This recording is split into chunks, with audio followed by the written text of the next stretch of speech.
Olá pessoal, tudo bem?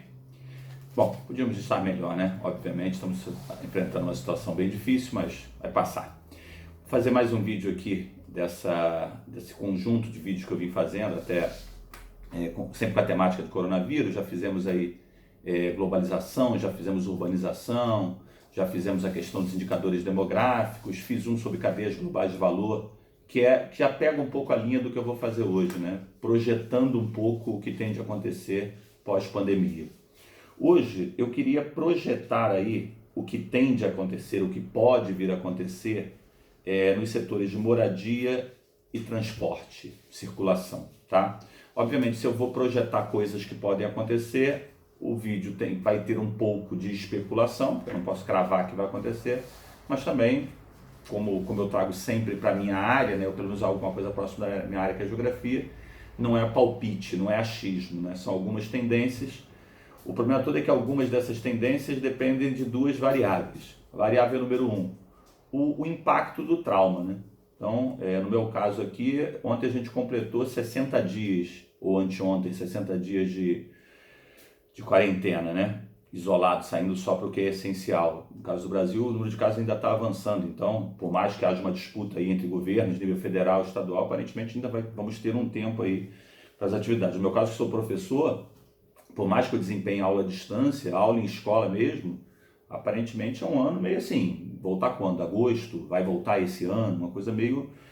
E o tamanho do trauma vai ser decisivo para a gente imaginar que essas mudanças que eu vou analisar têm mais possibilidade ou probabilidade de acontecer ou não. A segunda variável envolve o fato da gente ter vetores contraditórios, né? Eu vou falar de transporte e você tem movimentos que são contraditórios. Por um lado, uma potencialização do uso do automóvel. Daqui a pouco a gente vê o porquê, mas é meio óbvio, né? O transporte público passa a ser visto como um elemento de receio. Mas várias cidades do mundo vinham em luta contra o automóvel, né? Vinham, na verdade, tentando diminuir poluição, tentando incentivar aí o transporte ativo, para complicar ainda mais.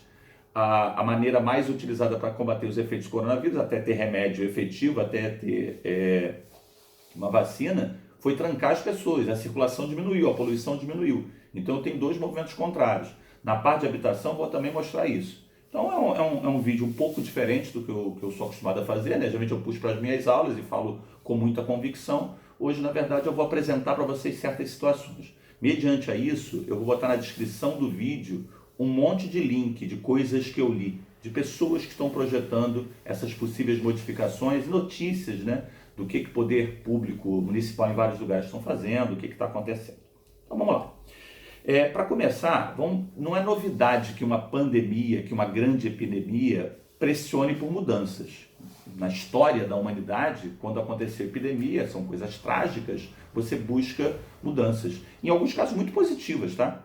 Se você pegar pandemias do século XIX, início do século XX, as cidades, as grandes cidades, tiveram melhoria de saneamento, melhoria urbana por causa disso. Aquelas condições insalubres do passado são enfrentadas.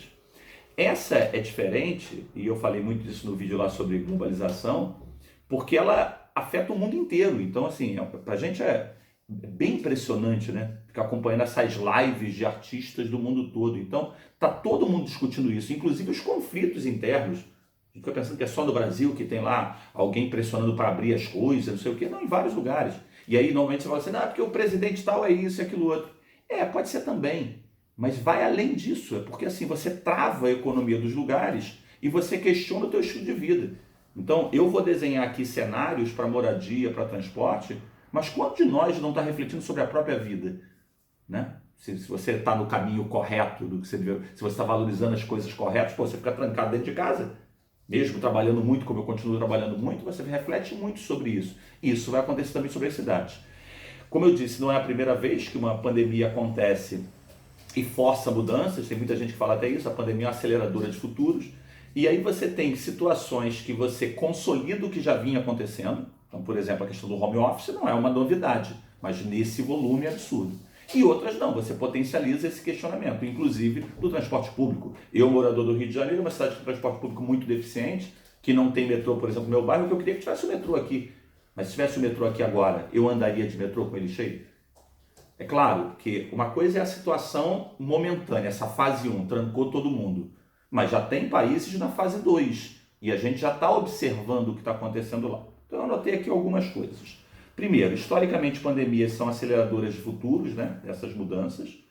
As cidades são questionadas. Por que as cidades são questionadas, notadamente as grandes cidades? Porque o vírus passa por contato. E nas grandes cidades você tem aglomeração. Mas a vantagem da grande cidade é a aglomeração. Nesse momento isso é um problema. Mas o que a grande cidade oferece interessante? Pois é, João, nada. Por isso que eu moro aqui no interior. Bom, parabéns para você está resolvido. Não, você não está nem em questionamento. Aí está pensando nas outras pessoas. Muitas pessoas pensam, na verdade, nas grandes cidades como algo vantajoso por causa da escala. Então eu quero pedir uma coisa à noite, me entregam aqui, eu quero encontrar tal serviço, eu tenho. Aliás, você que está bem aí no interior, e aí você está menos suscetível à doença, mas também se tiver doença, talvez seja mais complicado para você, porque é provável que você não tenha um atendimento médico como aqui. E não venha me falar que está tudo cheio, não, está tudo cheio agora. Estou pensando em condições normais, eu não estou pensando no mundo, no meio do epicentro da pandemia, eu estou pensando no depois. As grandes cidades, elas têm como vantagem a escala das coisas. Mas no momento como esse você reflete se essa vantagem ela compensa a desvantagem, como por exemplo, né, problemas de poluição, de congestionamento e proliferação de doenças. Vamos lembrar que o mundo, desde 2007, ele é majoritariamente urbano, porque quando você teve uma situação como essa, sei lá, na peste negra, sei lá, do século não sei das quantas, o mundo não era urbano. Hoje a maior parte da população do mundo vive em áreas urbanas e no mundo periférico em grandes áreas urbanas, e esse é um outro problema para eu fazer esse vídeo. Porque traçar cenários para cidades que têm uma boa infraestrutura é uma situação. Porque uma coisa é eu falar de uma cidade como Nova York, assim, terrível número de mortes, mas tem uma boa infraestrutura. Uma cidade como Milão, terrível número de mortes, mas tem uma boa infraestrutura. E quando eu falo da cidade do México, e quando eu falo do Rio de Janeiro, e quando eu falo de São Paulo, e de Fortaleza, de Manaus, que são realidades diferentes, o processo, se tiver interesse, procure o vídeo que eu fiz, Coronavírus e Urbanização, e eu explico um pouco para vocês esse processo. Se tiver mais interesse ainda, aqui no meu canal do YouTube tem uma playlist com aulas completas. São aulas que eu faço em lugares que eu trabalho, então o vídeo não é exatamente meu, é desses lugares, mas eu posso botar como playlist. Tem uma que é urbanização nos países periféricos, urbanização na América Latina, África e Ásia. É uma aula inteira, e é uma hora de aula para você entender a característica da urbanização, não é o objetivo do vídeo, obviamente, aqui. Então, as cidades passam a ser questionadas. E aí, à medida que são questionadas, você vê nessa quarentena uma situação emergencial, a gente ficou trancado em casa e quem pode faz lá o home office. E eu começo a questionar se eu não quero trabalhar home office para sempre. Alguns começam inclusive a romantizar o home office. Talvez vocês devessem ter cuidado sobre isso. Porque muitas vezes no home office você trabalha mais, talvez você não tenha opção, tá? Mas mais do que antes. Acho que depois até vou fazer um vídeo sobre mercado de trabalho, tem umas coisas que me assustam no home office, né? Se eu vou fazer o meu trabalho remotamente de casa, qualquer pessoa com competência para fazê-lo pode fazê-lo. Talvez de qualquer país, tá? Quando a gente começa a pensar em home office, em quem vai prestar o serviço, quais são as regras disso?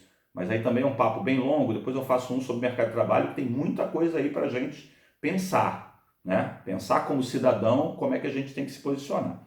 Para o objetivo do vídeo, que é moradia e transporte, concretamente eu tenho uma situação no transporte. As empresas de transporte público estão tendo um prejuízo gigantesco, porque elas estão rodando aí com 10, 20% da frequência anterior. E tem que rodar, porque serviço é essencial, porque senão não chega o enfermeiro lá para te atender no hospital, ou alguém na farmácia para te vender tal coisa. E essas empresas estão, nesse momento, bancando isso. Mas, obviamente, é uma situação emergencial. O problema todo é fase 2. Já começou a fase 2, por exemplo, em Milão. E aí, na fase 2, o que é? Reabrir as coisas. E o transporte público continua rodando, só que não pode ficar perto. Olha essa imagem que eu botei aqui. São várias fotos do metrô em Milão com círculos pintados onde você pode ficar. Estão vendo a distância entre os círculos? Mas o metrô de Milão não circula assim normalmente. Tudo bem, você vai dizer, mas com o pessoal de home office vai ter menos gente circulando. Não sei se a ponto de deixar tão vazio assim. E o vazio é deixar na segurança. Mas e se passar do limite? Vão ficar trancando as pessoas, não pode entrar na estação agora? Por outro lado, e se funcionar, se eles conseguirem realmente isso, como é que a empresa vai se manter financeiramente? É uma situação curiosa. O que a gente tem visto? China, quando reabriu Wuhan, venda de automóveis aumentou. É aquilo, eu não quero ir para o transporte público, eu volto para o carro. Eu estive no Vietnã no ano passado, eu fui a duas grandes metrópoles do Vietnã, Hanoi e Saigon, que eles chamam oficialmente de Ho Chi Minh, e o número de motocicletas é uma coisa absurda, barulhentas, poluidoras e tal. Será que não é uma solução? Notadamente em países mais pobres, porque ela é barata. Mas imagina, 12 milhões de moradores da região metropolitana do Rio, 3 milhões de motocicletas. O que vai ser isso? E aí o que você vê são prefeituras se adiantando e não querendo isso. Viram lá a cidade menos poluída, isso vai ao encontro do que pensam e está se propagando a ideia de que as pessoas devem usar mais bicicleta, devem andar mais a pé. Mas, porra, andar a pé, qual a distância? Em Paris estão compartilhando muito no Twitter, nas redes sociais, esses mapas aqui da cidade que eu vou botar para você ver. Qual é o tempo que você leva a pé de uma área para outra, de bicicleta de uma área para outra. E com isso você teria o distanciamento, claro que a cidade vai ter que ser reinventada. Tem um bairro aqui no Rio de Janeiro que é Botafogo, que é a brincadeira, a calçada, sei lá quantos centímetros tem aquela calçada, 30 centímetros, 40 centímetros. Como é que vai ser isso? Por isso que digo, depende do tamanho do trauma. Eu estou gravando esse vídeo com 2 meses de quarentena. Se ela acabar rápido, provavelmente vai voltar tudo a ser como era antes. Mas se ela demorar muito, e se abrir e voltar de novo? Então, dependendo do tamanho do trauma, efetivamente a gente vai ter que topar mudanças mais estruturais, como, por exemplo, alargar a calçada, criar ciclovia. Várias cidades estão fazendo isso. Mas aí você bloqueia o carro. E aí entra a discussão de onde morar. Porque, de novo, se eu estou trabalhando cada vez mais no home office ou muita gente, eu posso questionar o fato de morar num apartamento de 45 metros quadrados em São Paulo, ou em Buenos Aires, ou no Rio, Cidade do México, Paris. Se eu vou fazer o trabalho de home office, se eu já não vejo grande vantagem de estar no aglomerado, talvez eu tope ir para o subúrbio. Tem um país que essa discussão sobre grande cidade e subúrbio, ela é antiga, cara. Nos Estados Unidos isso aí é um clássico, né, americano. Vocês já devem ter visto muita série, filme americano, e você vê nitidamente. Uma coisa é o cara que mora na área central de São Francisco, na área central de Chicago, de Nova York. A outra coisa é o cara que mora no subúrbio. Uma cidade como Los Angeles é tipicamente uma cidade de subúrbios. E você vê, é tudo carro. É provável que o morador de Los Angeles tenha se visto menos em risco na história da pandemia do que o de Nova York, que está no metrô cheio, que está na rua cheia e por aí vai.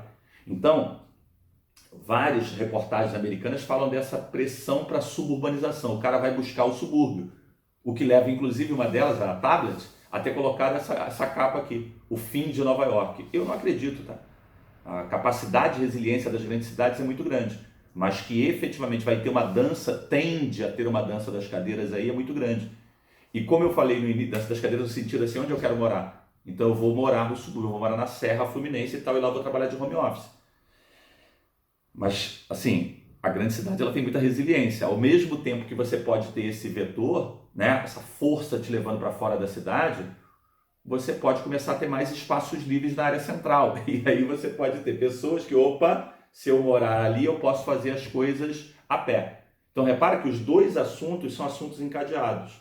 Por quê? Porque está questionado esse modelo de circulação, esse movimento pendular em que o cara mora, sei lá onde, desloca para o centro, por aí vai. Eu anotei aqui uma última coisa, que é o seguinte: uma solução intermediária nessa história é que essas grandes cidades, que, volto a dizer, elas têm muito poder de resiliência, de sobrevivência, de se reinventar, elas sejam mais policêntricas, né? Em que você pode ter uma grande cidade, mas não necessariamente tem que me deslocar sempre por muitos quilômetros. Então essa coisa do local, até por uma coisa de solidariedade, dependendo do tamanho da crise econômica, a crise econômica tende a ser muito grande, uma tendência de valorizar o comércio local, da proximidade. Então isso pode ser um dos efeitos. Na Europa isso está muito avançado, né? Essa coisa de valorizar o comércio local. E a partir daí você teria relações mais próximas. Queria falar aqui uma última coisa com relação a isso, que é o seguinte: quando a gente fala da história da circulação, a gente na geografia estuda espaço geográfico. Espaço geográfico ele é moldado na relação sociedade-natureza. E ao longo do tempo o espaço geográfico vai mudando. Por quê? Porque as técnicas vão mudando e muda a maneira como eu me relaciono com a natureza. É provável que essa pandemia ela seja um catalisador dessas mudanças. Porque como a tecnologia de comunicação permite que eu fale para você, nem sei onde é que você está me vendo, você pode estar fora do Brasil, isso tende a mudar a maneira, ao local em que eu moro, onde eu trabalho e como eu circulo.